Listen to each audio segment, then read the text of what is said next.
the Quaker State 400. A little bit later on, we will also talk a little bit F1. We'll get caught up on what happened in Canada a couple weeks ago and take a look at Austria. Is it Austria, right? Correct. Austrian GP this week. Yep. So that's later on in the show. CJ Badun joining me as always from rotowire.com. How's it going, CJ? Going pretty well. It's hot here, as it sounds like it is with you as well. Yes. Very, very hot. Thunderstorms in the area. So hopefully we won't get disconnected. But hey, if we do, you'll know why.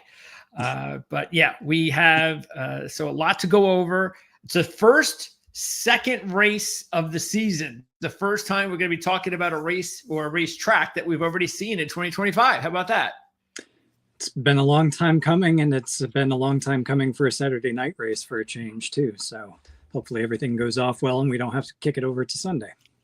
No, imagine that. That's yeah. Don't start with that. Have you checked the weather yet? I have not, but I'm about to right now. Yeah. See how it is on Saturday night.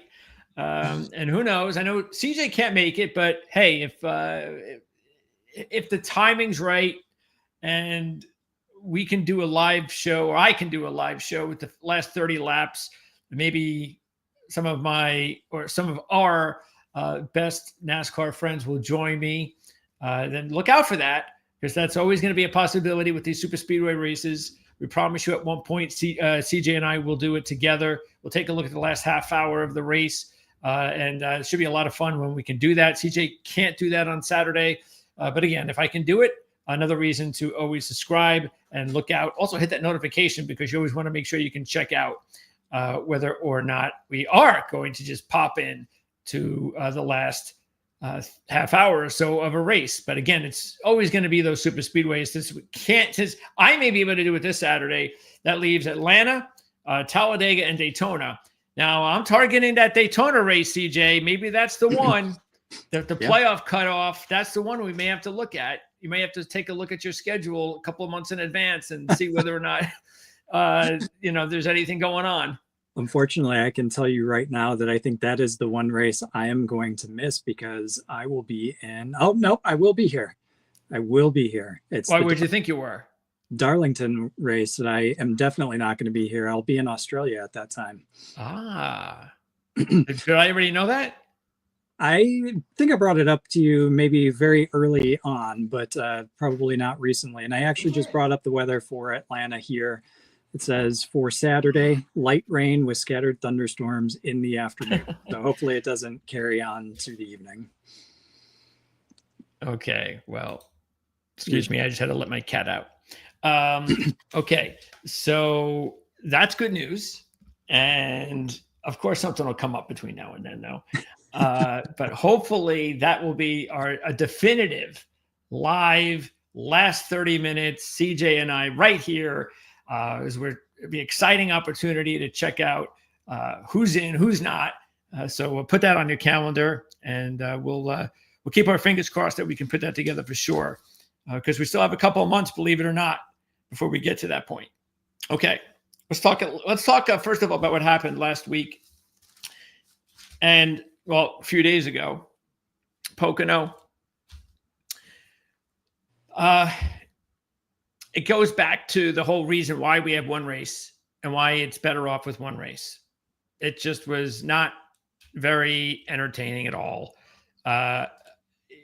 Fuel mileage came into it again, but for the most part, Briscoe had a good car. The numbers made sense. When we talked about this on Saturday with the starting lineup report, we talked about just the 3 races at Pocono NextGen. And what they were telling you is that you better qualify inside the top 10, which Briscoe did. And if you qualify just outside of the top 10, then, just are you that type of driver that you can feel comfortable with? And the fact was, and nobody felt comfortable with Chase Briscoe. Even on the pole, you couldn't feel comfortable with him. But next year, when we take a look at the numbers, it will be very similar to what Ryan Blaney did the year before. It's pretty close to his position, pretty close to his practice numbers. So Briscoe, it wasn't like he stole the win. It wasn't some weird, freaky victory. But Denny Hamlin behind Briscoe for like 30 laps, however long it could be. it was like he was behind him with like 4 seconds to go or 5 seconds to go. No, 1 point. What was it? It was 0.45 seconds or half a second for about 20 of those laps. And it was so funny because I think it was who does the show? Dale Earnhardt, right? And who else? Dale Earnhardt, Steve Letarte. And who's the other one? Is there another one? Adam Alexander. Okay, I'm trying to remember who it was, but I think it was Dale who said, and this was again with about 20 laps to go. He goes, "This is so awesome. I am entertained." And the first, of course, what popped into my head was, this is why they're NASCAR people, because this is actually really exciting them. And unfortunately, we did not see any progress at all from the time they said that till the end of the race. There was no difference. He was still about 4.5, 5 seconds, half a second behind the entire time. And it's terrible. I mean, you can't, there's nothing you could do. It's Pocono. Yeah, it's a long track, and it came down to managing the fuel mileage, and Denny Hamlin got up there to try to force Briscoe to run a little bit harder than he probably wanted to. But, 2 out of the 3 turns at Pocono have little to no banking, which means the aerodynamics come very heavily into play. There's not a whole heck of a lot of different lines you can choose through turns 2 and 3. And Hamlin just never got a run to be able to get alongside and make the pass on Briscoe. Hamlin, as predicted, we expected him to be strong, and of course he was. Briscoe, just based on the way that he's been running this season, still, not really high on him, though after this week, perhaps that'll change a little bit. But even still, with the qualifying position, we talked about it, it was going to be a track position type of race. You'd have to qualify inside the top 10, and it might come down to strategy at the end. And sure enough, 3 out of the top 4 started within the top 6. And then 4 out of the top 6 started 6th or better as well. Only 2 people made it forward from outside the top 10 into the top 5-ish, which would be Chase Elliott and Ryan Blaney. Both very good cars, but again, unable to really compete for the day if you didn't start inside the top 10. Yeah. And other than that, I mean, I don't know. There really wasn't anything you could point to except Keselowski. I mean, maybe if he doesn't make him, I don't know, you blame the driver, the crew chief, maybe both. Doesn't make any sense. I mean, they're just, I don't know what's going on there. That's a bad look. I'm glad I didn't pick him that race. I would have been very frustrated. So that was a possibility. Maybe if Keselowski would not have made that move, he could have definitely been there. Other than that, I guess John Hunter Nemechek, I thought that was nice to see him with, I think, his 4th top 10 in the last 6. Yep, and he also qualified 4th. So another one of the ones that from practice to qualifying, you should have known that he was going to be able to be there. And it, great for him. He continues, and Legacy Motor Club continues to deliver. So I think that's good for them and that team. Spire's been getting all the headlines recently. It's about time Legacy starts getting them back. And then the other thing to keep in mind now, definitely when we talk about it on next year's show, is about Toyota. Toyota has clearly been the manufacturer to beat at Pocono. And I think I think that is a really, really good segue to our Atlanta preview, because Toyota, even though Christopher Bell won earlier this year, we're going to get into all that, Toyota is awful at Atlanta. New configuration coincides with the next gen. Makes it very simple for us to do our homework regarding that. 2022, 3, 4, 2 races each. One this year at 7 races. I mean, the numbers that I looked into here are absolutely I think the worst numbers for any manufacturer that I've seen maybe all year at a track. Looking at it here, I mean, check this out. Even though Bell won, there was no Toyota in the top. Was there a Toyota in the top 13 in qualifying? Double check that for me.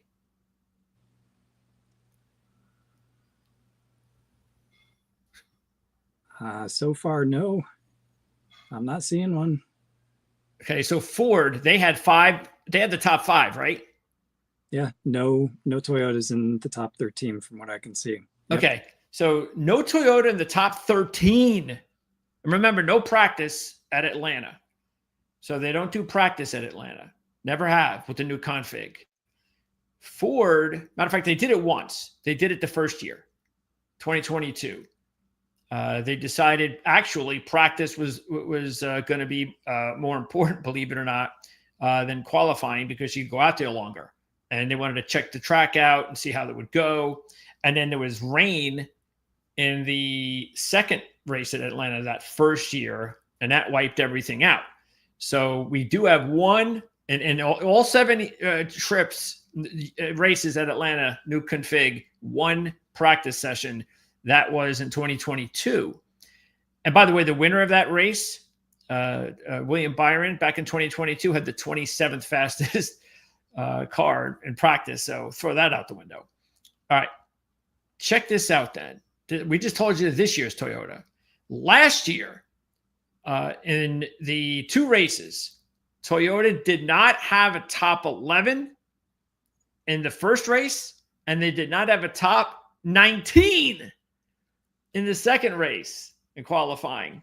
2023, Toyota had 1 in the top 13 in the first race and then 1 in the top 11 in the second race.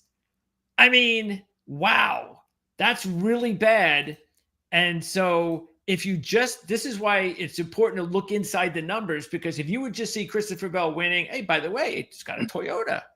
Look, Toyota, Chevy, Ford, the 3 manufacturers have won the last 3 years. That should be really competitive. Hell no.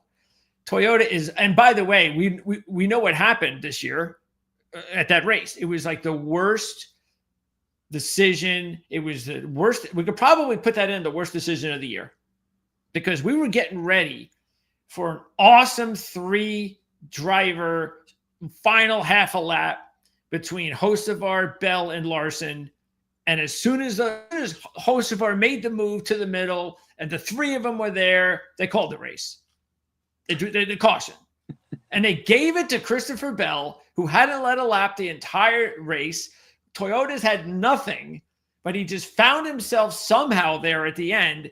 And because he was in the lead there at the caution, he wins the race. So trust me, Toyotas this week, just take them, throw them in the garbage. Don't even waste your time. Unless you want to, there is one Toyota I'd go with just based on stuff we'll get into. But I mean, this has, you can't make it any easier to set up a situation, CJ, in a race where you take a look at one manufacturer and go, oh, not interested.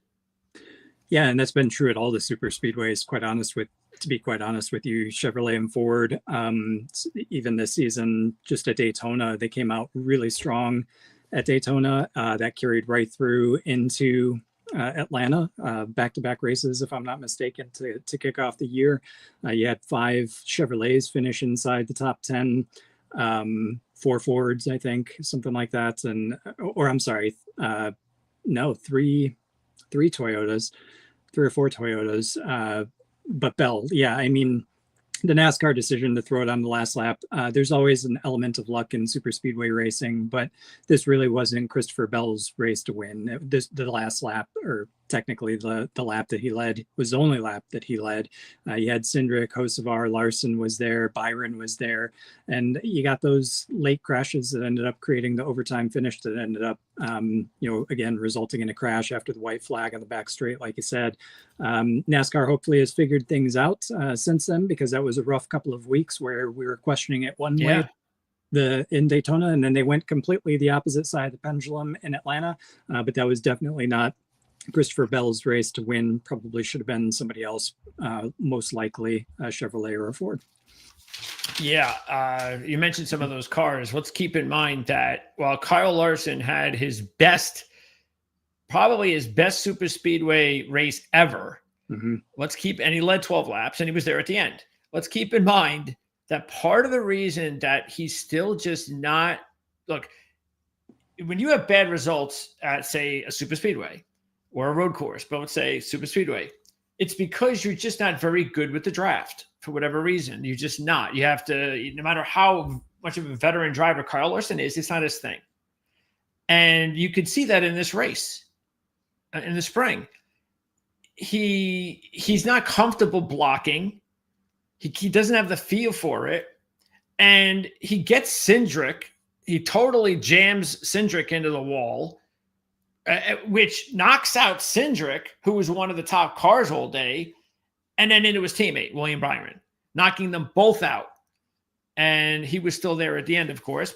And we've seen Kyle Larson do this before, a very aggressive driver. And you better be a really good driver if you're going to be aggressive, which is, I'm okay with that. But yeah, on super speedways, I'm not, because he's not a very good super speedway driver. So anyway, yeah, that's something to keep in mind. Once again, when we get back into that, Cindric led 47 laps at that point. Byron was solid, as he usually is on those type of races. So they were both out. Keep in mind, earlier, Hocevar, again, big surprise with Hocevar, he nudged Blaney, who was running fourth at the time. I don't know if it was like he nudged him in the wrong corner or too hard in the wrong corner or just too hard. And Blaney spins out and does a tremendous job to not hit anything, to keep his car intact. So when they came back to green and later on in the race, he was still there. He still had a car that could have potentially had a shot at it. But that was the one that put him away. If he was not able to get back to where he needed to win the race. Otherwise, chances are Blaney would have been there at the end and might have even won the race. And the interesting thing, CJ, before we even get into this week's odds, is that the three cars that were really as good as any of them were the Penske teammates, Cindric, Blaney, and Logano, who actually led 83 laps and had maybe the best day of them all. So, and yet because of Cindric getting wrecked and Blaney having the issue there with Hocevar, none of them were there at the end, which happens on super speedways. I think it's also important to note that if you talk about the Penske strength, particularly at Atlanta this year, you got to throw in Josh Berry, who started third, ended up crashing out at the very end, but he led 56 laps too. That's a satellite car. All of the Penske cars, Cindric, Logano, Blaney, you talked about the problem that Blaney faced, so he wasn't able to lead as many laps, but he started from pole, and then you throw Berry into that mix as well. They basically dominated the race, which again is why it does take luck at super speedway races for sure. But at the end of the day, Christopher Bell starting 32nd, leading one lap, happening to be in the right spot at the right time through crashes when NASCAR decides to throw the checkered flag. That really is the story of the day. Okay. So that was what took place earlier. And we're going to, as we go through the drivers list here, we'll update you on some of the other drivers that did well last time out, including, as CJ mentioned, Berry, who led to 56 laps and was definitely a good contender. So we're going to get into that. And so let's get started. First of all, and we'll talk more about this on the starting lineup show, which is actually going to be Saturday night. So the race starts Friday night. The race starts at Saturday night at 7. So I don't know if that means they're going to get off at, who knows. But qualifying should be over about 6:30 on Friday night. And that means we might be on the air by about 7:30 and 8 o'clock on Friday night with our show. And we will go deep into this because I know a lot of viewers end up just watching that show, which I'll have to try to keep reminding them that they should check out this show too, because we get a pretty good viewing over there, a lot more than we get over here. And this is where all the information is for the most part. But this is a big deal this week, the qualifying numbers and Ford dominating versus Toyota. Chevy's not all that great, but compared to Toyota, they're fine. But just we went over this year's just some quick ones. And again, this is what we'll go more in depth on Friday. Ford last year had the top 2 and 7 of the top 9 First qualifying run, second qualifying run, they had the top 5. Then in 2023, they had the top 8 and the top 6. So just going back just a couple of years, Ford has clearly been the dominant one. It's interesting when Byron won in 2023, his second win with a Chevy, of course, they only had one Chevy in the top 16 that year in qualifying. And it wasn't Byron, by the way, because he started 18th that year. So yeah, Chevy, not all that great, but not as bad as Toyota. Okay, so let's go ahead and pop up the odds. So who is the favorite, my friend? It's a super speedway, so it's going to be Ryan Blaney. Okay. Ryan Blaney, he says. Oh, I guess this is the beginning of this thing? Yes. Okay. It is. We'll see what happens. All right. There he is. Ryan Blaney. Who's next? I don't want it to be, but it's probably going to be Christopher Bell. Oh, Logano, good. Again, I don't want it to be, but I think these are two names that are going to be in there. And I've said the first one, so I'll say Kyle Larson third. No. Good. Finally. Yes. Finally, it's right? About time. Yes. So I was actually pretty impressed with the way they did the lines this time around. And maybe because, and when I looked at the odds from earlier this year to now, not a whole lot of changes. So I was, a couple of points here and there. So I think they did a pretty good job. They didn't go nuts on some drivers. But yes, these are the 3 that should be up there. We just went over how they raced earlier this year. By the way, Blaney was CJ's top pick in the spring. And Cindric was my top pick. And so, we didn't fare very well, but we did have the cars in good position. The luck just didn't work out for us. So it is what it is. All right.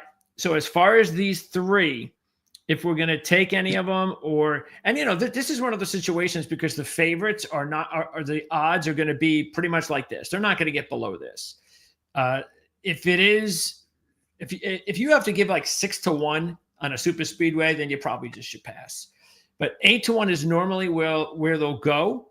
And this is not a bad idea, CJ. You just say, all right, I'm going to take Team Penske. Yeah, I probably would do that, honestly. I think the only Team Penske driver since the reconfiguration here to a super speedway at Atlanta that started outside of the top 10, and that was only once, would have been Joey Logano. I mean, they've got so many wins, so many top 10s, so many top 5s at these tracks. They were so good at the super speedways earlier this season. It's really kind of silly not to go with them. You got Logano here that won in the fall of 2024, Cindric as a 4th and a 10th place before he ended up crashing out, unfortunately, earlier this year. And then you got Blaney, who's going back to 2022, and this was, I'll start with the fall race, I guess the second race in 2022, because he finished 17th in the spring race. But if you go from the fall race onward, it's 5th, 7th, 9th, 2nd, 3rd, 4th. So clearly should be the favorites. They were so strong earlier this year. They've been strong seemingly every single time they come here since the reconfiguration. So I'd probably, any one of the 3 would be a great choice. And if you can split amongst all of them, put them all in a basket and take it. Those are good odds. Yeah, Blaney, as you said, 6 straight top 10s, 4 top 5s, a runner-up, and an average of 5.0 in his last 6 at a super speedway. By the way, he also has an average of what is it? It's let's see, it's average of. Okay, well, I'll get to that in a second. Before I get to that, how about this? He's led 1 lap in 10 of his last 11 races, at least 1 lap, and 15 or more in 6 of his last 11. He also has 6 top 5s in his last 9 overall, including his win this year. But he does have DNFs, bad finishes in the 30s, and that's exactly where we're headed. We're headed to a track where he's either going to be right there at the end, which, by the way, if Ryan Blaney is right there at the end, and he's not having to deal with anything, he's probably going to be either first or he's going to lose by like 0.5 seconds or something like that. He'll be right there at the line, or he'll wreck. So that's pretty much something which you have to figure. Logano, we told you how many laps he led earlier this year. It's interesting. He's got the 2 wins in the next gen, and he's led almost 300 laps in the next gen, but he's got an average of only 13.4. That's because he's had, some regular pretty weak results against Super Speedway. It's going to happen. He does have a 5.4 starting average and 1 pole. And that's the trick. And it's the same thing with Blaney. I think his is pretty low too. I forget what it is, but all 3 of them are low. Cindric is 5.3 in his last 6. So they're all qualifying really well. And that puts him in perfect position. And Cindric, by the way, has led almost 200 laps in 7 next-gen races. And at least 5 in his last 6. He's also had 32 or more in his last 3. So these are, like you said, CJ, these are clearly the 3 to beat. And it's not a bad idea if you want to just go out there and play Team Penske with these odds. I think if you look at Blaney's starting position, the last 5 at Atlanta, it's going to be 3 point something. 3.1. There you go. How crazy is that? And we know Ryan Blaney isn't like the best qualifier. Mm-hmm. So that's all you need to see there. Okay. Let's move on because we're going to start to get a little bit better with the odds. And here we've got 3 Hendrick drivers plus Kyle Busch, all Chevys. Oh, just before our eyes, William Byron just dropped 2 points. So he's now 10-1. He was just 12-1. So Byron, who actually has kind of been in a little bit of a funk in just the last 3 races, nothing major. Even though he's still doing okay when the races are over, but he's just having some issues, that put him in bad position. He's just like Logano, exactly almost like Logano. He's got, just like they both have 3 top 10s in 7 next-gen races with 2 wins. And Logano's got a 13.4 average. Byron has a 16.7 average. So it's basically Logano and Byron are hit or miss. They're winning or they're probably wrecking or something. And keep in mind, Byron led 111 laps in his win in 2022. That was the first ever race with the new configuration. And as far as the rest of these drivers, Elliott, he's got the pole win from 2022. So it was Byron and Elliott winning, it swept 2022. And if you look at it, I believe he led 96 laps that race. And he was on the pole because it rained out qualifying and they went to points and he was the point leader. And if he has not led a lap since. So that's a big question there for Elliott. Larson, we told you he was off to his best finish, but it's still, the odds are still a little bit lower than they should be. At least they didn't go crazy like you thought they were going to. That maybe they would have dropped down Larson to 10-1 or something. So he's still a respectable 15-1 when he was 18-1 earlier this year. He still has, get this, an average of 26.0 in 7 next-gen races at Atlanta with 5 wrecks. So even though he has the 3rd, he easily could have wrecked in that race the way that he was driving there late. And Kyle Busch, I think, is the really interesting one here, CJ, because he had a top 10 finish in the spring. He led 13 laps. He was strong all day. And this is like one of the racetracks that he actually has performed better with RCR than with Joe Gibbs Racing. In just the 2 races with Joe Gibbs Racing, he was 33rd and 20th. Since then, RCR, all top 10s, 5 top 10s, 2 top 5s, and he's led 13 or more laps in his last 3. So if there's a race that can get Kyle Busch somehow into the playoffs, this might be it. That is also proof positive of what we were talking about at the beginning, the difference between Toyota and the other manufacturers, because obviously Joe Gibbs Racing, he was driving a Toyota on a new configuration, wasn't able to get better than 20th, but every single time he's been at the track in a Chevrolet, Richard Childress Chevrolet, obviously, which are among the best as super speedways almost always. It's been nothing worse than a top 10. I'm a little bit nervous, honestly, about Byron because he's got 3 finishes of 20th or outside of the top 20 since May. That's honestly his worst stretch of the season. And like you said, not terribly worried about it because he's been so consistency, but we're starting to see those poor results starting to creep in a little bit. So that's a little bit worrisome, something to keep note of here. But he's been very good at Atlanta. Certainly the 2 wins, as you said, not leading a whole ton of laps other than the 111 from that first reconfiguration race. Chase Elliott won from pole the second race in 2022, has one other top 10 that was an 8th in this race last year. Then looking at Kyle Larson, crash before he ended up finishing 3rd here this spring. So yeah, Larson, he's going to be fast. He's going to lead some laps at super speedways. He typically does. He's got a fast car. Hendrick does better in qualifying in super speedways than they do racing them, to be quite honest with you. So I'd expect Larson to be strong, but the question is, can he make it all the way to the end in contention without any kind of issue? And I think William Byron and Chase Elliott are probably 2 better teammates at doing that.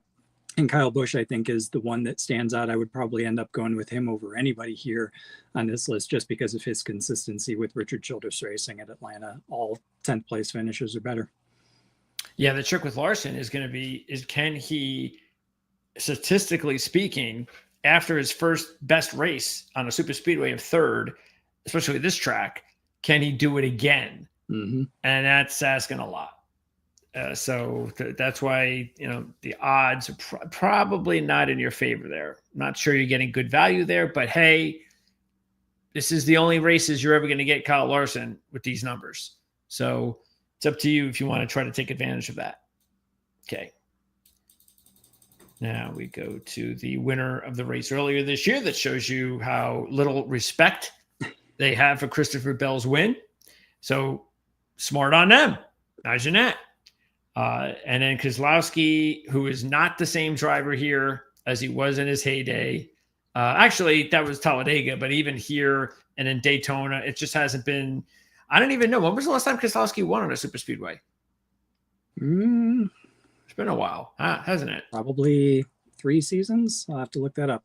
Oh, I really? That's actually would have been. I would have guessed longer than that, but maybe it was 3 seasons ago. Probably 4. Let's see here. It's probably Talladega. And here you got Denny Hamlin. Believe it or not, a great super speedway driver, one of the best we have right now, and he's 18-1 because he's driving a Toyota.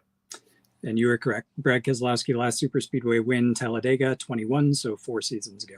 Okay, there you go. So yeah, out of this group, even though it's a Toyota, there's really only 2 that I would even consider. One would be Hamlin, because normally at Daytona or Talladega, Hamlin is 8 or 10-1 right now. So you're getting value here because, again, this is why they're actually doing okay with these odds. They're not doing stupid things. Normally they would have Hamlin at 10-1, not putting into the equation that Toyota is terrible here, even though they just won. But they smartened up. But because of that, I think there's pretty good value here. Again, I'm not going to take them. I'm just saying that if you want a Toyota, hey, if Christopher Bell can somehow sneak one in, then so can Denny Hamlin, that's for sure. Because all you got to also take a look at the fact that Denny Hamlin in his last 3 races coming in 2nd, 1st, and 3rd. So he's on top of his game, but he's got an 18.1 average without a top 5 in 7 races at Atlanta. But he's never had a top 10 starting position.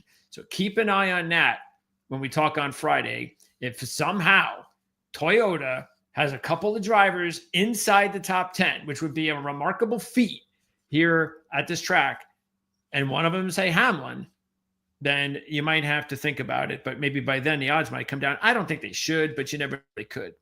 What do you think about this group? I'd be taking Ross Chastain, to be honest with you. The rest of them, if this were Daytona, Denny Hamlin would be 8 to 10. Hasn't shown much here specifically since the reconfiguration, so kind of discount him. Keselowski, he had one good season since the reconfiguration. That was 2023. He finished second and sixth. Other than that, his best finish was 12th, and that was the first race since the reconfiguration in 2022. So, and again, just how he is racing right now as well, don't put a whole lot of stock in him. However, when you talk about Chastain, he's got a 7th, a 13th, and an 8th in the last 3 races here. So pretty consistently at least 13th or better since the repave. There was one where he had a crash, ended up finishing 35th. That was in 2023, but otherwise he's pretty much solidly been around the top 10. So Chastain out of this group would be the one that I would go with. Second would be Hamlin.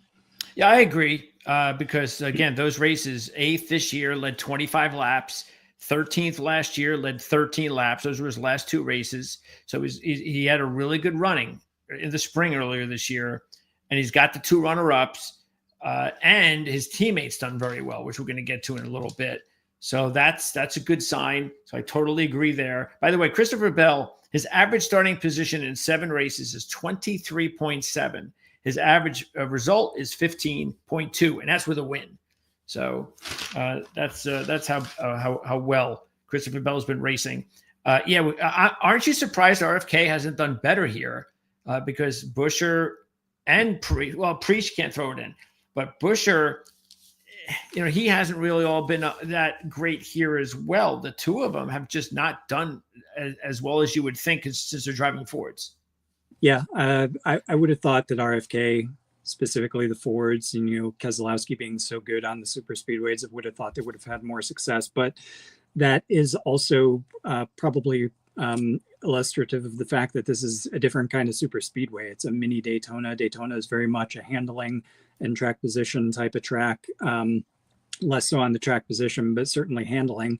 Atlanta now is narrower than it ever used to be. It has the steepest banking of any of the 1.5 mile ovals. It's a little bit more strung out than we see at Daytona or Talladega. So it is different. It races different. It still has the same super speedway rules, and effectively that's kind of how you have to drive it, but they have not been successful. Even Chris Buescher, looking at the last 2 races, 36th and 30th, his best finish since the reconfiguration would have been 7th in the very first race. He's got 2 top 10s, 4 total at the track. So even if you take prior to the reconfiguration into account, Chris Buescher hasn't exactly lit the world alight at Atlanta. Yeah, and Preece 18th earlier this year in his first go around with this group, and we'll get to him in a little bit. Okay. By the way, Keselowski does have 2 top 10s in his last 3 races. Getting better, but they're still missing something. Yep, they are. Okay, here's the next group, and Reddick. Boy, we kind of keep. It's amazing that we've been saying this now long enough that when I really looked at it, I couldn't believe now that it's up to 9 races where he's had 1 top 10. It shows you how fast. Usually it's like, he hasn't been racing very well over his last 3 or 4 races. And you just keep saying that before you look up, it's 9 races when he's had 1 top 10. So he's not going very well right now. And all you have to do is look at what happened last week. I mean, that's a good situation for him at Pocono, and they had nothing. Meanwhile, here, he's just not very good. So this is just not a good week to take Tyler Reddick. Briscoe's not going to win 2 straight. He's got as good as a record here he's had at Pocono, whatever that means.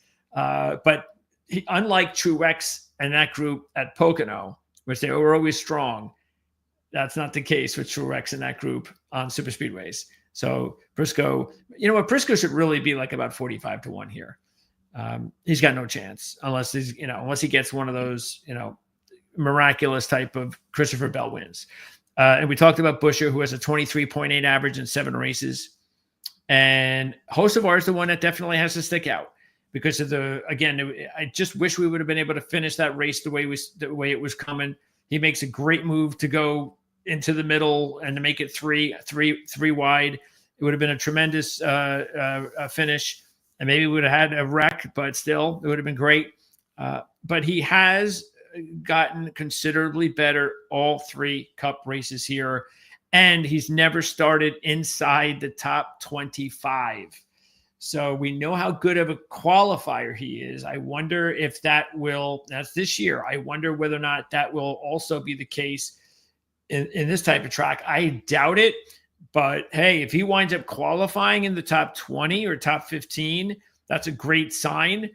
I think he's worth a long shot play this week at 25-1 just because it's a super speedway. And yeah, why not Carson Hocevar? Yeah, I've been saying the second half of the season, when we start visiting tracks for a second time, that's really where you got to note where Carson Hocevar was strong at in the first half of the season. And this is the first, not the first. I mean, he was strong at Daytona too, but Spire is just good on super speedways. And I think Hocevar's record at Atlanta demonstrates that. He was 19th, 16th, and 2nd, all for Spire Motorsports in the 2 races last year. And then ultimately the runner-up finish here earlier this season. And like you said, his best starting spot resulted in his best finish at the track. That his starting spot was 26th earlier this year, and that's when he got the runner-up finish. And by the way, he finished inside the top 10 in both stages, so he came through the field really quickly in that race. And then even looking at the 2 races last year, 16th and the 19th, when Spire wasn't, having the same type of success that they've been having so far this year. They've always been good on super speedways, so that's another feather in the cap for them. But even last year, 32nd and 35th were his 2 starting spots, and he finished 16th and 19th respectively. So Carson Hocevar, I think, is a pretty solid pick this week, and keep that in mind for tracks where he was quick at in the first part of the season, because we're hitting them now, and this is, I think, the first one that we're seeing. I would definitely go with Hocevar this week. Yeah, I mean, that's, hey, like you said, first time we're seeing a race for the second time. It's the beginning of it, and wouldn't that be interesting if he hit it right there, right at that start? And he was 100-1 in this race in the spring. 100-1. Okay. Let's now move on down the road here. Wow. Yeah. No respect. 3 really good options here. So as you mentioned, Berry driving the Ford had a very strong spring race before the accident. Led 56 laps. And what I also like is in the 4 races that he's had in the Cup Series here, his post positions have increased each time, including 2 top 5s in the last 2, starting 3rd earlier this year. His average is 25.0 in 4 Cup races, but don't look at that. Based on what he did earlier this year, that's the important thing. And 25th, by the way. I mean, he finished 25th, by the way, but that was, again, don't worry about it. He was just involved in a wreck that had nothing to do with himself. The thing I'd be a little bit concerned with is he hasn't had a top 5 since his win. And if he wins, it's the second win. And, but he's 28-1. And I think it's in a nice spot where I'm not worried. If he wins 2, even though the odds are against it, you're getting good enough odds. Suarez, what is he doing getting 28-1 odds? He was 17-1 in the spring, which is where he probably should have been. He gets involved with an accident, and now he's 28-1 just because he gets involved with an accident. I know he didn't have a great car that day, but still, you never know how you're going to finish. He's had 5 top 10s, 4 top 5s, 2 runner-ups, and a win. It's clearly his best track. And in his previous 3 races before this year's wreck, 2nd, 1st, and 2nd. Here's a key. He's only averaging 21.8 in his starting position, and he's still having good results. So again, if he starts better than 20th, that's a good sign. And Bowman had a really strong spring.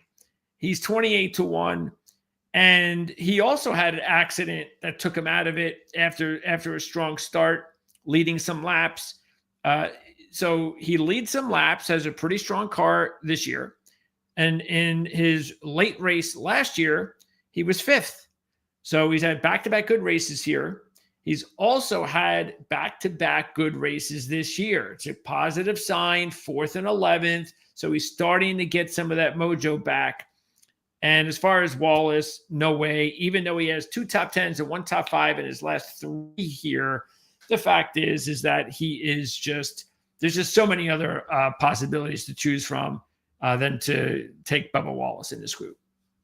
At the same price for Daniel Suarez, somebody who finished second, first, and second in 3 out of the last 4 races. At Crazy. I take Wallace over Suarez. I don't think so.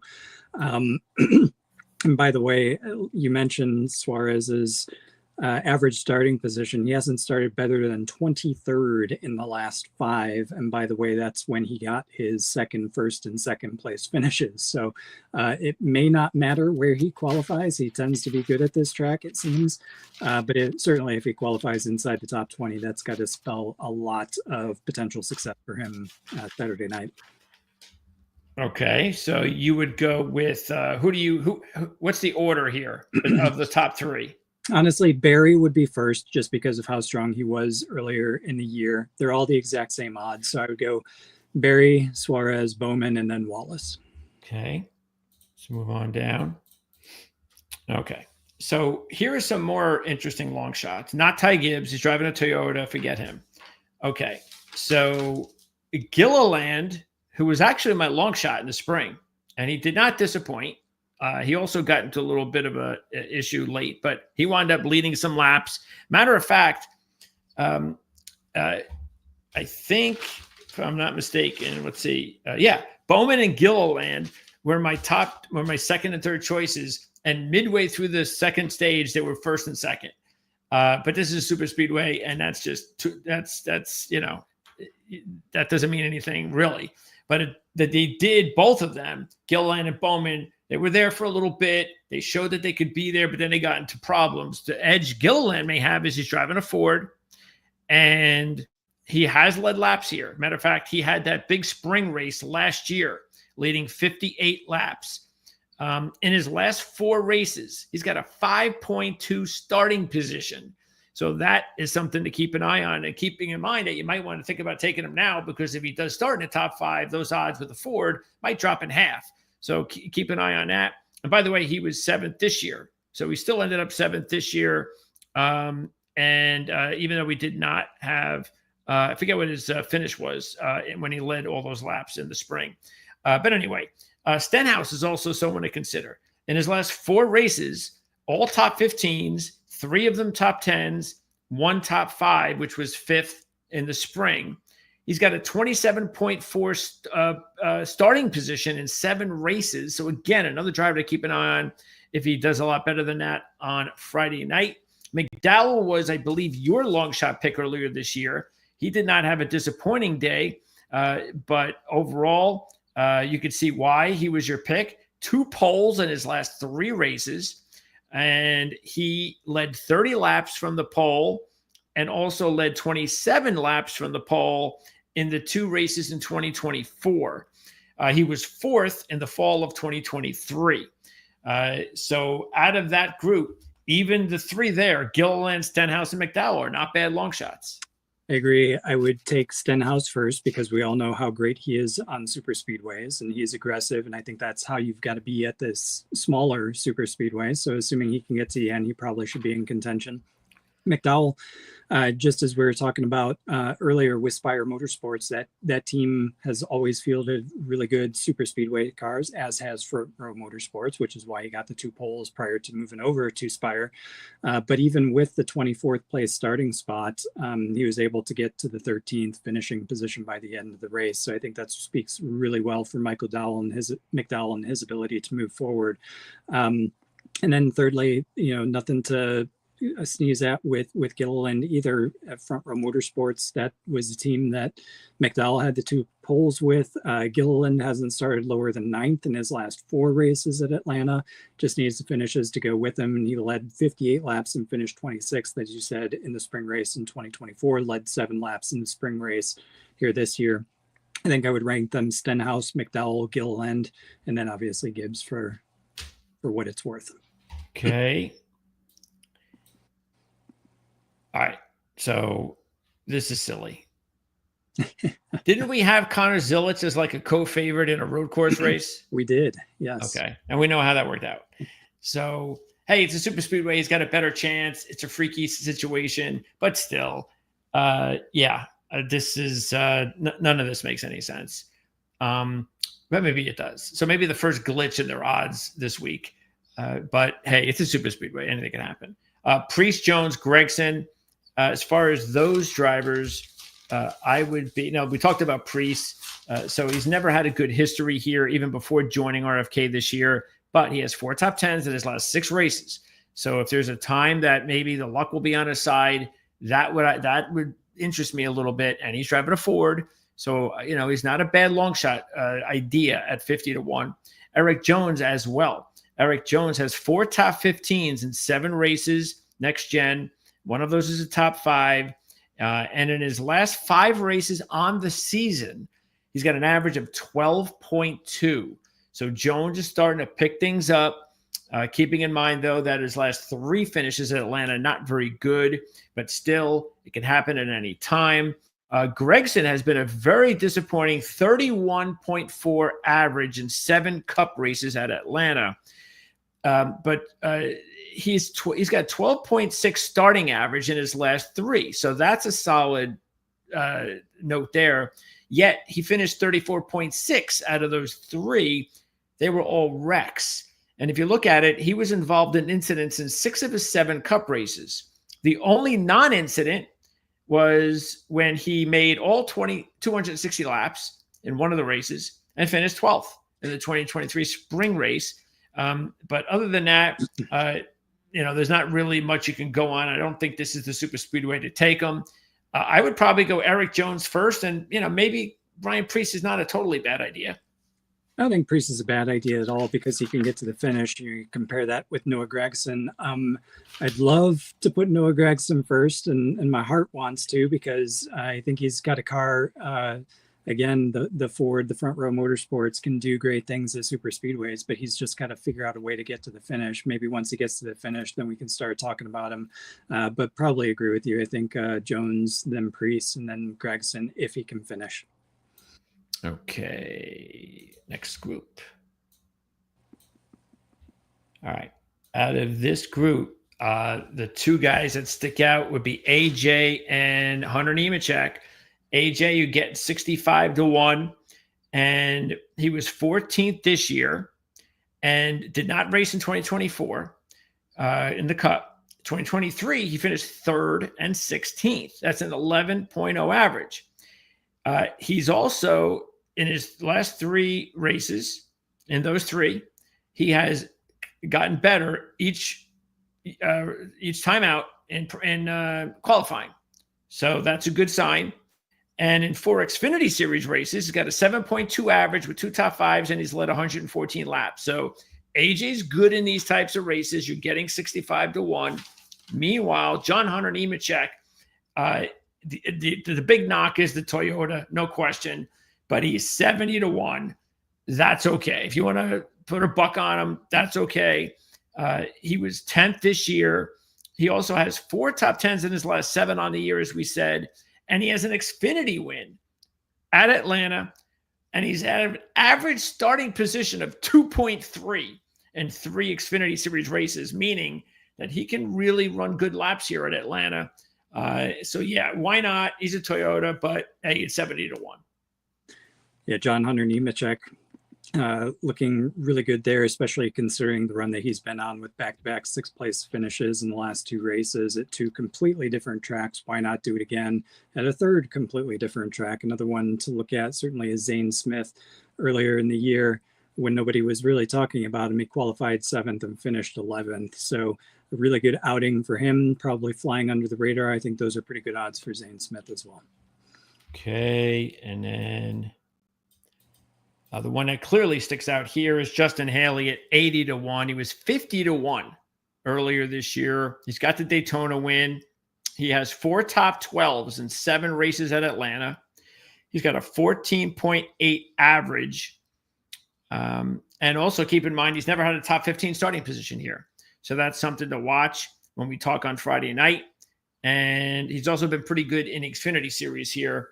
He led 85 laps in 2 races in 2023, finishing 10th and 4th. So he's the one that is definitely sticking out here at 80-1. And I think there's just a few others. There's SVG and the rest. So anything with these last remaining guys? No, I would just echo the Justin Haley one. 8th and 12th place finish are his 2 best finishes since in the last, I guess, 2 full seasons. He finished 24th here in the spring.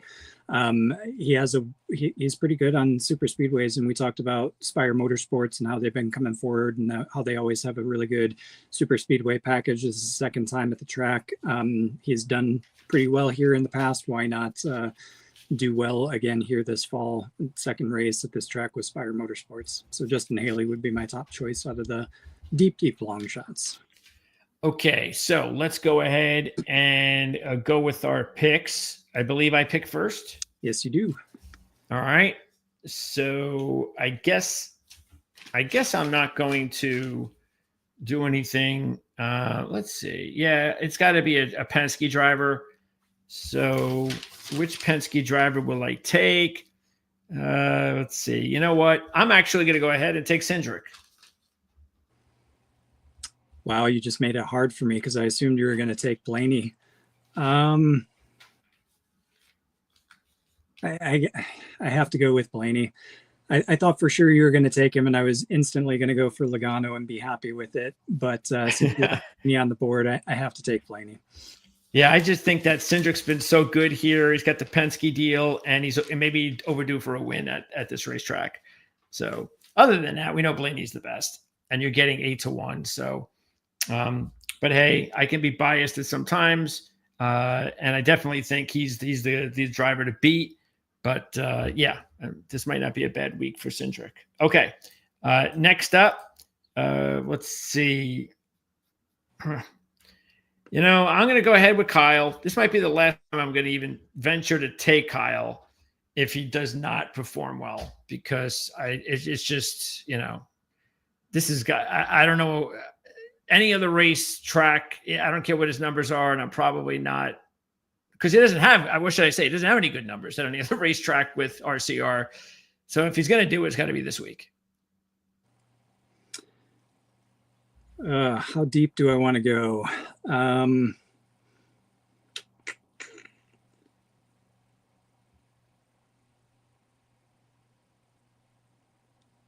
Got Chastain, Hocevar, Suarez, So Bowman, Berry. Those are the 3 that I'm debating between Hocevar, Suarez, or Chastain. I'll go with my gut instinct. I'll go with Hocevar. All right. Hocevar it is. That's the smart way to go. All right. And a big long shot here. Lots to choose from. So let's see. You know what? I'm going to go ahead and take Bowman.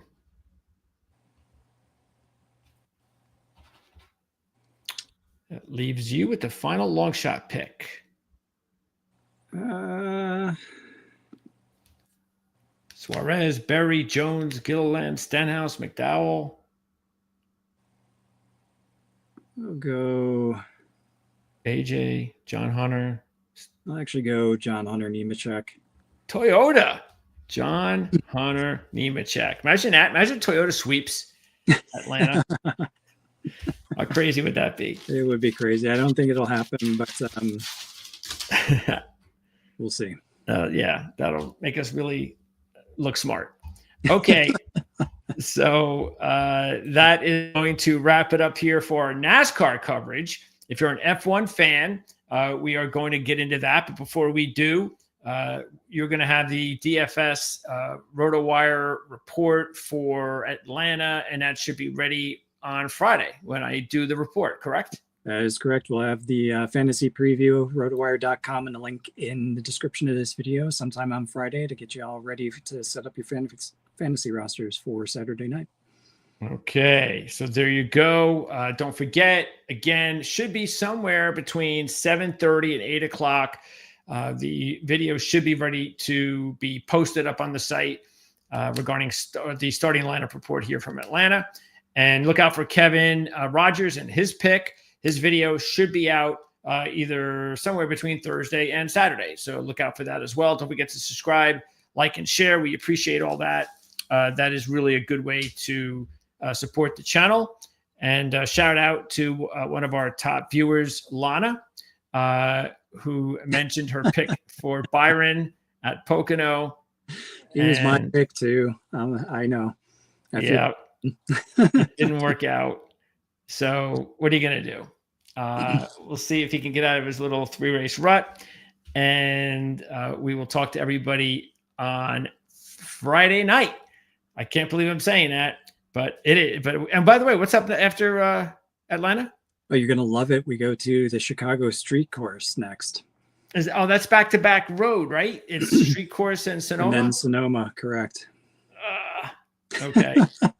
I mean, the worst thing too is it gets better. No, please. Dover after that. Oh no, it could have been worse. You could have said something like, I don't know. Well, Texas is no longer around this season, but it could have been worse, I guess. Okay. Yeah, and you know what? To have it in July of all months, when it's the deadest time of year for sports, so you're looking for other things to excite you, and NASCAR gives you 2 road courses in Dover. So yeah. Oh, and did you hear? I'm sure you did. You heard the news about them going to another road course?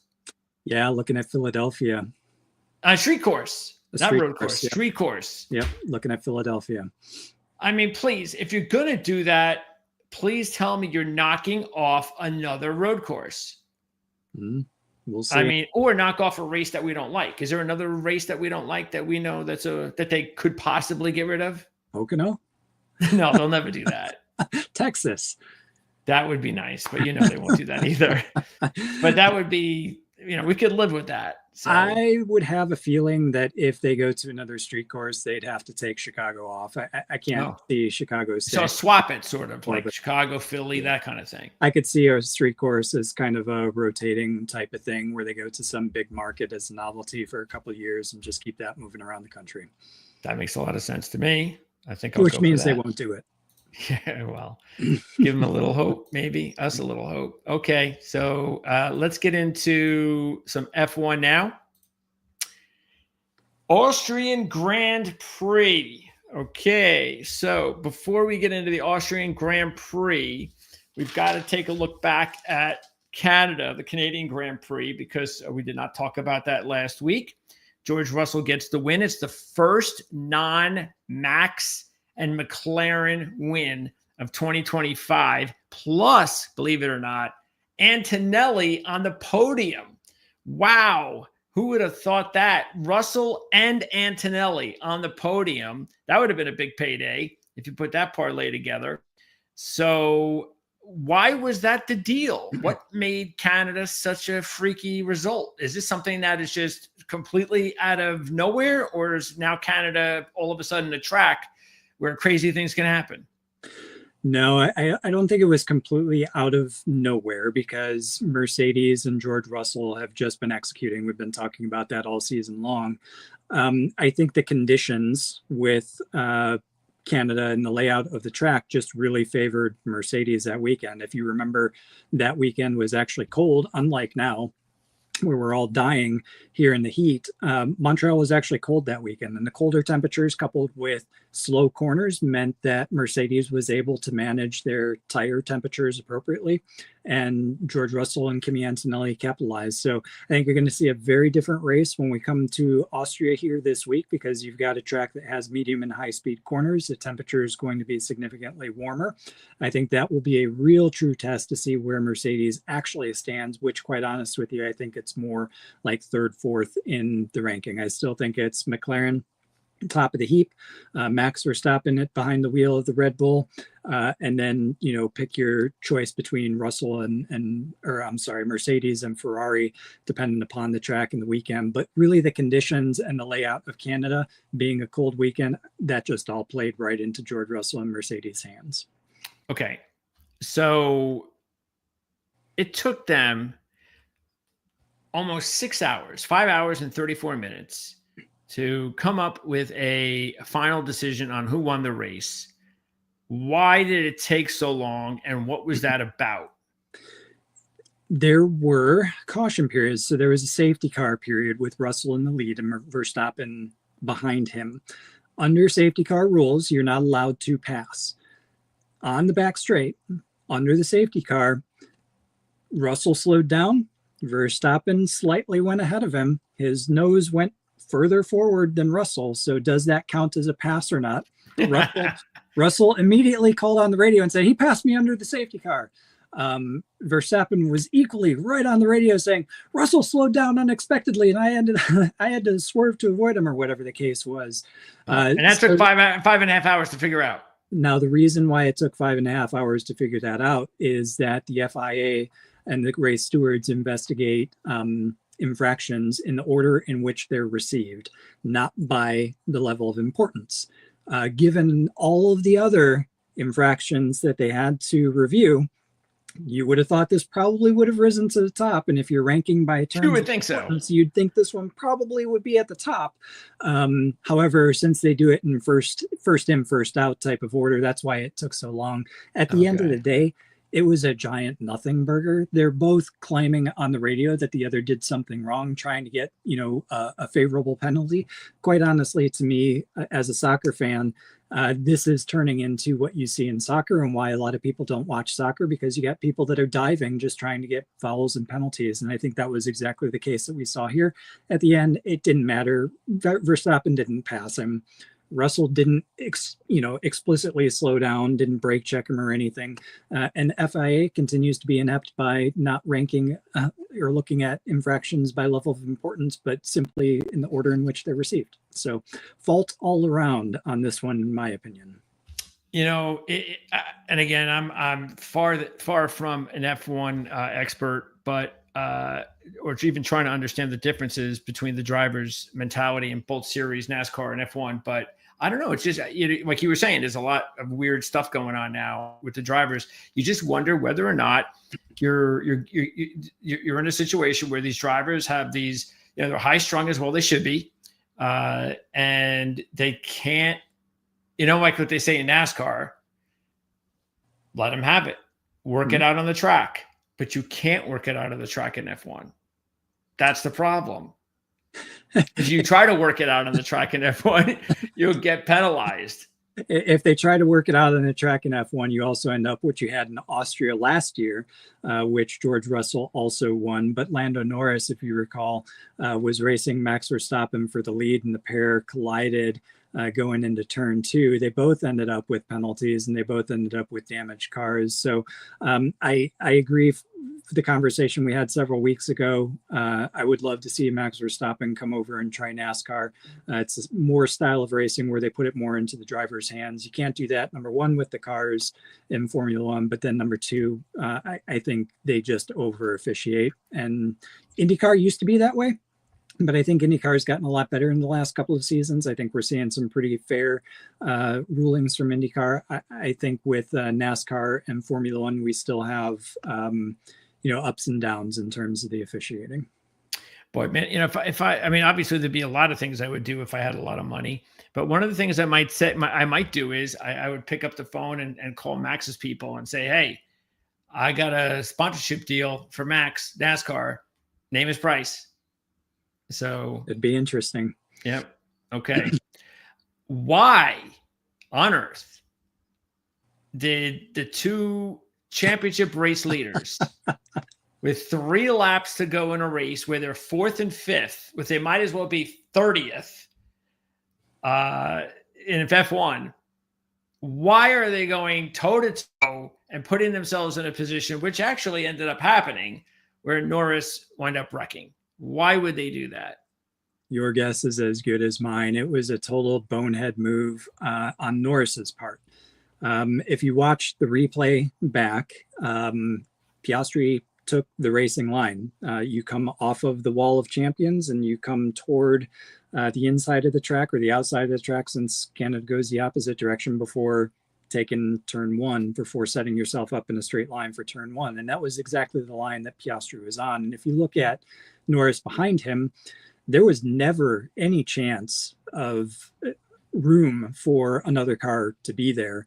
Norris, I don't know if he misjudged it, if he thought there was going to be enough room, if he wasn't prepared. It was just a bonehead mistake on Norris's part, which, you know, I give him all the credit in the world, because when he came on the radio after his car stopped sliding, that was the first thing he said. It's my fault. I shouldn't have done that. You don't make contact with your teammates, which he did. He didn't have room to make a move, which he did. He's racing for the championship, and he crashed. I mean, all of those are strikes against Norris. It was a bonehead move. This is evidence of exactly what we've been talking about all season and most of last year, in that, number one, McLaren has to, at some point, put one of their drivers ahead of the other. And at this point, if it's not Piastri, I want to know what they're smoking. And number two, Norris and his mental state, he's got to be more calm under these situations. Same thing with Verstappen. We see those two clash. You get that moment of red mist in your eyes, and it ends up being detrimental to your entire season. And I think that's exactly what we saw 2 weeks ago in Canada. And Norris cannot afford to do that again. Otherwise, he's just throwing that championship away. And that's why the odds are what they are on the screen right now. Are we at a point yet where even at minus 210, it's a good wager? It is getting there. I think it's still early. We still have probably 3 races, I think, if not 4, actually, until we get to the summer break, where they take those 3 weeks off. And a lot can change. I mean, this has been the most competitive Formula One season I think we've seen in several years. Obviously, McLaren has the best car, but they're not winning every single race. And by the way, you don't know which McLaren driver is ultimately going to win each week. So Norris could very easily fix whatever's going on in his head over those 3 weeks, meet with a sports psychologist, whatever the case may be, and get his act together. He's got the car that can do it. I think we're getting close, but it's still a little bit too early for me to be taking negative to Piastri. Who do you think? Do we know yet who's a better driver? Wow. Last year you would have said that it was Norris. This year you would say that it's Piastri. So I'd like to see a consistent stretch with Norris not making mistakes, and McLaren, by the way, not making mistakes too, because the team has made poor strategy calls as well to see, you know, who's coming out on top. Right now, it's definitely Piastri, but this time last year we would have said Norris. So maybe 6 of one, half dozen the other. If we can get a consistent stretch without mistakes from either one or the team, maybe then we'd be able to better say. Yeah, because it would be nice to see if we had another manufacturer that would be closer to another team that would be closer to McLaren, where they would be able to put more pressure.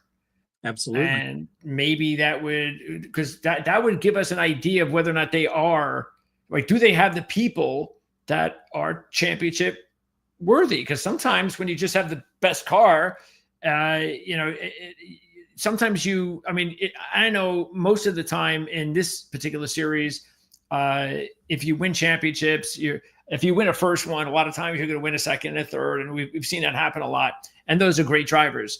But I don't know. I don't know if we're in that situation. I don't know if we know that. I don't know if Piastri wins this year, that maybe Norris wins next year. And if that's the case, then I wish we had a little bit more pressure on these guys just to see if they were really championship worthy. Otherwise, like you said, that's why maybe it would be nice for them to either make the decision on which way to go.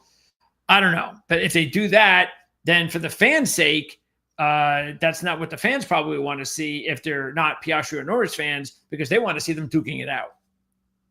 So. Yeah, McLaren has said all along that the drivers are free to race, but the money aspect, the ability, the desire to win both championships, not just the drivers' championship, but more importantly, the constructors' championship, I think they've got to start keeping their drivers in line. So, you know, unfortunately next year, or fortunately, depending upon how you look at it, I guess, unfortunately, we're probably never going to be able to answer the question that you asked. But fortunately, next year we have a complete revamp of the rules, which means we'll probably see a significant jumble in the order, and perhaps we'll have some closer competition once we get into next season. Okay. Give us your play of the week for the Austrian Grand Prix.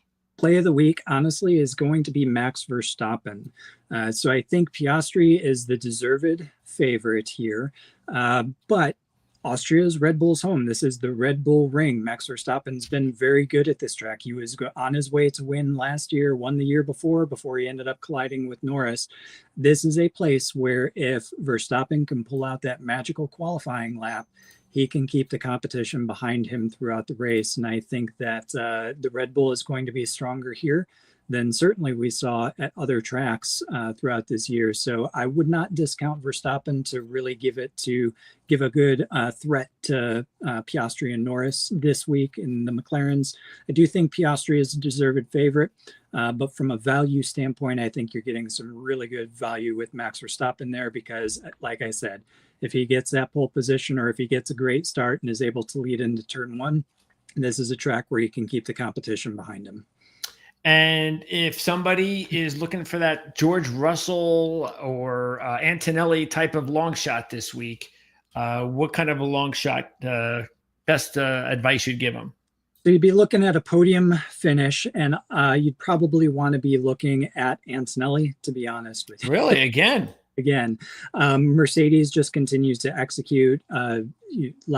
Last race, the podium finish for Antonelli was Antonelli's best since the first race of the season. He finished fourth in Australia. Again, this is a track where Mercedes has had success and they can perform consistently at. And what last race's podium finish shows me is that Antonelli is maturing in the cockpit. He's getting used to being in the team. He's getting used to the regimen, getting used to the races. I think Antonelli probably would be a good long shot podium finisher again this week. Okay. And what are the odds on that? Scroll up. It would be, you'll have to go up to the next. There you go. Oh, there it is. Okay. Plus 450. Okay. Plus 450 for the podium. Okay. Yeah, it looks like the odds are saying that Ferrari, Charles Leclerc, and Lewis Hamilton would be second favorite, I guess, to finish, or more favored than Antonelli to finish on the podium. I just think Ferrari is too far behind. Give me a race where Ferrari is caught up and they're being competitive again. They're making mistakes. They seem to have gone the wrong direction with some of their development items. So I think Mercedes is more on the right path, and Antonelli coming up to speed is your better bargain there.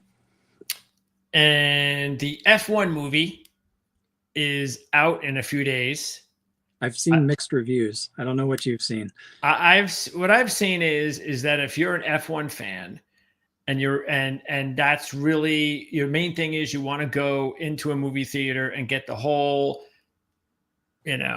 experience of F1 cars on the big screen and with the sound effects and everything, then that's what you're going to get. You're going to enjoy that. And there you go. As far as, what does that tell you? That tells you the story is probably not all that riveting. And here's the thing that all I needed to see too. Now, look, I don't know the makeup of F1. You do. But when I'm looking at these reviews and I'm looking at like who are the players in this movie, and the main, of course, you got Brad Pitt as the old driver. But the main young driver just happens to be black, and the engineer is a girl. Yes. So now we've got the full-on woke movie situation where we've got to have a female lead, we've got to have the black lead, and we've got their Brad Pitt. And now, sometimes if it's written correctly, you can get around that, and it could still be a good movie. But since they're already saying what they're saying, it leads me to believe that it's not going to be. And therefore, again, if you want to go and watch just because you want to get that whole experience there, they say that's all really cool. They did a really good job of, being in the F1 car, equating it to like Tom Cruise, and the jets, that kind of thing. So yeah, that's what I've heard. So tell me if I'm wrong. Are there a wide variety of female big time engineers that are leading F1? There actually are. There are several. There have been some that one that's commentating on Sky Sports actually came from engineering in a couple of the teams actually. So they are out there for sure. Very successful in 24 Hours of Le Mans. That's where some of them have come from as well. They're starting to become more populous throughout the paddock, and which is a good thing. And sure, I guess my thing for this movie is just don't be as bad as that Sylvester Stallone one. No, come on. With the IndyCar. If it's not as bad as that one, they're doing something better, which is a step in the right direction. So please just don't be as bad as that one was. That was awful. And the black driver, is he South African? Is he, do you know? Where if you knew a black, or it could be French. If you knew a black driver was going in F1 was going to be put out as like the next great thing possibly, what nationality would you think he would be? British, Lewis Hamilton. Okay. Well, interesting. And who else? Give me like a top three. Would it be would France in there? Or there are no good French F1 drivers? I don't know. Probably not many in Formula One. IndyCar, Indy Lights, or I guess it's Indy Lights. Indy NXT has a black driver that's up and coming, so possibly American. Maybe we could have a black American driver come up to Formula One as well. That would be pretty cool to see as well. Yeah, I don't. Lewis Hamilton. I think he had a national. I think he had a. What was that? Lewis Hamilton, without a doubt. That makes a lot. Yeah, that makes the most sense. Yeah. Dominant in all motorsports, black driver for sure. Okay. I want to make sure I get the name of the Indy NXT guys because I think he's great. Yeah, Miles Rowe, driving the number 99 for Able Motorsports, United States. Check him out. Up and coming American black driver. It'd be great to see him make it to Formula One. And whoever comes next, say for NASCAR, needs to be a little bit different personality than Bubba Wallace. Bubba has not done well PR-wise in NASCAR. But hey, he's going to be driving for at least another year and a half. So, because silly season for NASCAR is actually going to be pretty boring from what I could tell. Looks like everybody's locked in until next year. Most people, those who are hunting, seem to have signed long-term deals or several-year deals over the recent signings, I guess. But yeah, we still got a ways to go before we get to silly season for NASCAR. But like you said, I don't anticipate it being anything tremendous. And you're going to have the F1 report from rotowire.com available probably by Friday as well? Yeah, we'll definitely have that one out by Friday since practice starts for Formula One in Austria on Friday. We can put the link for that under the F1 video here as well. And are you going to go to the movies to see this F1 movie? I will not be going to the movie. I will wait until it comes to a streaming service, and then they're going to ruin everything because that's when you can't take advantage of, and that means the movie is really going to be bad on a streaming service. That's true. Yeah, probably. I guess based on the reviews that you check the reviews out. Yeah, to go see it in an IMAX theater or something like that. Yeah. That would be it. If you get good reviews, better than you think, then go see it. If not, then it probably ain't going to matter anyway. So, all right. Anyway, that's going to wrap it up here for our NASCAR and F1 coverage. No F1 next week? We have the British Grand Prix next week, July 4th. Okay. So we'll celebrate our American independence by watching a British of course. Race. And then a break. And then we'll have a 2-week break, correct? 2-week break. Okay, so that's what's coming up. We'll be back next week to talk more F1, and we'll be talking Chicago street race next week for NASCAR. Thanks for tuning in, and we'll see you on – I keep screwing it up. I'll see you on Friday night for our starting lineup report on Atlanta. Thanks to CJ Verdun. I'm Greg DePalma. We'll see you guys again next week here on this show on Proline TV.